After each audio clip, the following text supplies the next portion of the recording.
ఎట్లనగా సౌరకక్షలో పరిభ్రమించే అతి చిన్న గ్రహాలే ఈ గ్రహ శకలాలు, ఆస్ట్రాయిడ్స్.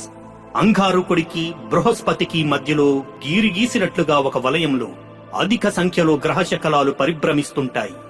1000 కిలోమీటర్ల వ్యాసార్థం గల గ్రహశకలం మొదలు బస్సు పరిమాణములో ఉండే గ్రహశకలం వరకు ఈ వలయంలో తిరుగుతుంటాయి. సౌర కుటుంబంలోని ఇతర గ్రహాల వలె ఇవి కూడా సూర్యుని చుట్టూ తిరుగుతూ ఉంటాయి. ఇవి రాళ్ళు, రప్పలతోనూ లోహాలతోనూ నిండి ఉంటాయి. 1 కిలోమీటర్ కన్నా ఎక్కువ వ్యాసార్థం ఉన్న గ్రహశకలాలు భూ సమీప కక్షలో 1000 వరకు ఉండవచ్చని అంచనా. ఆస్ట్రాయిడ్స్ 50 కిలోమీటర్ల కన్నా పెద్దవి 10,000 వరకు ఉండవచ్చు. 25 కిలోమీటర్ల వ్యాసార్థం ఉన్న గ్రహ శకలాలని అతిపెద్దవిగా భావిస్తారు. ఇలాంటివి మన భూమిని ఢీకొంటే ఏం జరుగుతుందో చూద్దాం.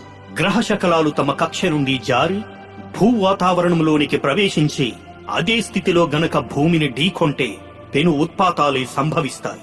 1 కిలోమీటరు వ్యాసార్థం గల గ్రహ శకలం గనక భూమిని ఢీకొంటే శక్తివంతమైన అణుబాంబు అనగా న్యూక్లియర్ బాంబును సృష్టించే విలయం కన్నా ఎక్కువ ఘోరం జరుగుతుంది.